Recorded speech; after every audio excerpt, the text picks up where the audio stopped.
ನಷ್ಟ ವಸ್ತು ಲಭ್ಯ, ಆತ್ಮೀಯರಲ್ಲಿ ವೈಷಮ್ಯ, ವೃತ್ತಿಯಲ್ಲಿ ಅನುಕೂಲ ಸೂಚಿಸ್ತಾ ಇದೆ. ಕರ್ಮಾಧಿಪತಿ ನಿಮಗೆ ಪಂಚಮಕ್ಕೆ ಹೋದಾಗ ಬುದ್ಧಿ ಚುರುಕಾಗಿರ್ತದೆ ಸ್ವಲ್ಪ ಮಟ್ಟಿಗೆ.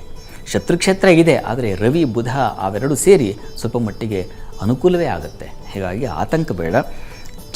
ಅಲ್ಲಿ ಚಂದ್ರ ಮತ್ತು ಕುಜರ ಯುತಿ ಇದೆ ಅಷ್ಟಮದಲ್ಲಿ. ಹೀಗಾಗಿ ವಸ್ತು ಕಳೆದು ಹೋಗಿದ್ದರೆ ಅದರ ಸಿಗುವ ಸೂಚನೆ ಅಥವಾ ಹೊಳಿತಕ್ಕಂಥದ್ದು, ನೆನಪು ಹೋಗಿತ್ತು ಈಗ ನೆನಪಾಯಿತು ಅಂತಕ್ಕಂಥದ್ದು, ಇದೆಲ್ಲ ತುಂಬ ಚೆನ್ನಾಗಿದೆ. ಮತ್ತು ನೀವು ಕೂಡ ಒಂದು ದೇವರು ಪೂಜೆ ಪುನಸ್ಕಾರ ಇಂಥವುಗಳಲ್ಲಿ ಭಾಗಿಯಾಗೋದು, ಗುರು ಹಿರಿಯರನ್ನು ಭೇಟಿ ಆಗ್ತಕ್ಕಂಥದ್ದು ಅಂಥದ್ದೆಲ್ಲ ಇದೆ. ಒಂದು ದೇವರ ಸಹಾಯ, ಅದರಿಂದಾಗಿ ಒಂದು ಕಾರ್ಯ ಅನುಕೂಲ ಆಗ್ತಕ್ಕಂಥದ್ದು. ಕಷ್ಟಪಡ್ತಾ ಇದ್ದೇ ಆಗಲಿಲ್ಲ, ಏನೋ ದೈವರು ಕಣ್ಬಿಟ್ಟ ಆಯಿತು ಅಂತಕ್ಕಂಥ ಒಂದು ದೈವಾನುಕೂಲ ಅಂತೀವಲ್ಲ, ಆ ಥರದ ಒಂದು ಲಕ್ಷಣ ಕೂಡ ಇದೆ.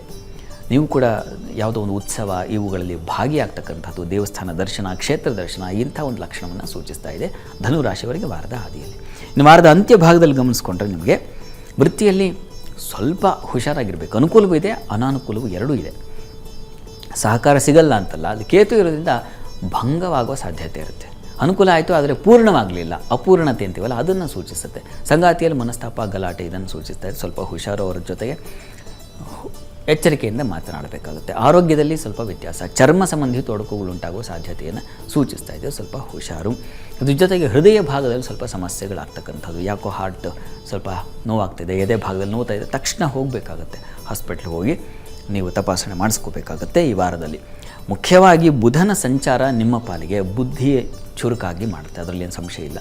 ಕೆಲಸ ಕಾರ್ಯಗಳಲ್ಲಿ ನೀವು ಆಲೋಚನೆ ಮಾಡಿದ್ದು ಸರಿಯಾಗುತ್ತೆ, ಆ ಆಲೋಚನೆಯಿಂದ ಒಳ್ಳೆಯ ಫಲವೂ ಸಿಗುತ್ತೆ. ಅಂಥದ್ದು ಒಂದು ಲಕ್ಷಣ ತುಂಬ ಚೆನ್ನಾಗಿದೆ. ಪ್ರಾರ್ಥನೆಗೆ ಏನಪ್ಪ ಅಂತಂದರೆ ಲಕ್ಷ್ಮೀನಾರಾಯಣರ ಪ್ರಾರ್ಥನೆ ಮಾಡಿ. ಯಾಕೆಂದರೆ ದಾಂಪತ್ಯದ ಸ್ವಲ್ಪ ಮನಸ್ತಾಪಗಳು ಅಲ್ಲಿ ಮಾಂದಿ ಸಂಚಾರ ಇವುಗಳಿಂದಾಗಿ, ಹೀಗಾಗಿ ಅದರಿಂದ ಅನುಕೂಲ ಉಂಟಾಗುತ್ತೆ.